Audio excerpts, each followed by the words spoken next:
omulungi yakumide kwanda Rose Media yuji nkwaniza onakolera nenkwebaza emilungi otusaka engalo mukwano ya subscribe nyenze tweyanziza nyate atanaba subscribinga mukwano tekako notification bell buteka video bero mukwa abasoko giraba olale nkuletedde ekyabadde ku Freedom City bananga abantu bawagidde alien skin naye nga mu bayimbye abamuyambyeko mwabaddemu omukulu Bobby Wine his excellence oyo yasanyusizza abantu era bangi bavuddewo nga bazirise berinnye kubanga babadde bayitirivu mu kizimbe ate we balabye ku mubanda wa Kabaka essanyu ne libeeyongera mwabaddemu madubala mwabaddemu abantu bangi naye bambi yatukwasiza ennaku ye mwana mulenzi big ye bwe yatuuse okukyamusa abantu ate bamukubye bukubi bucupa abantu bamukoowa naye abayimbi babadde abenjawulo ogenda kuba obirabako tamere mirundi ye avuddeyo nakkiriza nti ddala alien skin ye yasinze era takyayinako buzibu bwonna abadde amuwala n'abadde tamwagala naye tayinza kulwanagana muntu aliko fever kambi kutereyo mukwano we nga bwe byagenze mukama akukuume bye.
Okona kuwazambula molu chikomyawa okusabiriza bula dijirikomawa zote navuddeko kupindisa abafala era katefera ku magulu ng'abawuliya pati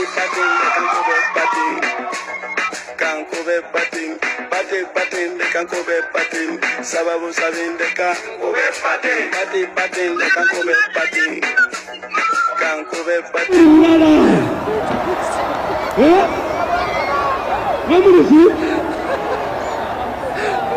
Agai chirigwezi uri mzeo amayo badeyo ne bangamba apani kana sigata ko mzimba ne ngamba bakijja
wa social media alien skin yasinze era omuyimbi yenna ali eyo ng'onaategeka kakosa tikonga alien gyali gomanyi gwe ekyo kyokka bagambye nti ne bwakubayo nnya abanego babadde tebazze kulaba alien badde bazze kusomesa Palaso somo. They wanted to punish Palaso, that's all. Sigati Palaso twamukyawa kukuba abantu ekyamuleetera obuzibu mukubakubanya abantu babikoye gavumenti tebakwatako abantu kati bajja bakwatako. Palaso losize wakoze kyekisero ddeyo ku drawing board ogambe what went wrong. Yes, ne omwana alien skin ayina ennyimba nnya notafunayo wadde omulema Palaso bali babadde bantu nga we mubazoominga bino bikamera byasanyuka ate kafuko bw'otaggwemu bintu ebyo byakuzoominga abantu bawere kumbe batono.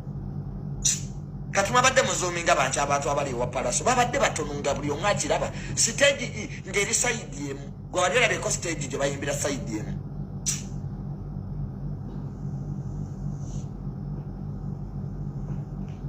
So n'olwekyo alien tukukulisa my brother nali sikwagala alien naye kati ebintu engeri gye nabirabyemu nze Junior sirwanisa bintu bibiri omuntu ayina favor n'omuntu ayina abantu simulwanisa. So anybody who thinks ntujja kuddaano tuwane Palaso empaka alien won yabadde n'abantu emitwalo 3 ebweru wa Freedom City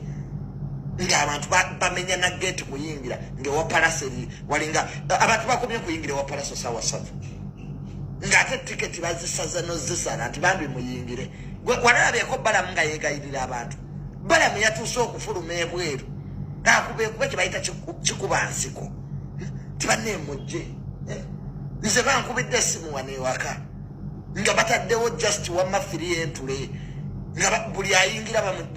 mujje nammwe muyingira nenga kyekyenyo luyale butagoberera bye nagambye Palaso badde olina okukola ebintu bisatu konsati kugikola ku Sande nokkiriza noga bafaani bange ku kyendabyeko konsati ya Sande nguddemu dayolia wabadde olina okuteekawo bubaasi ebweru nze kasita nawulira nategedde Palaso jaka byabadde miranga na biwooba erugogo.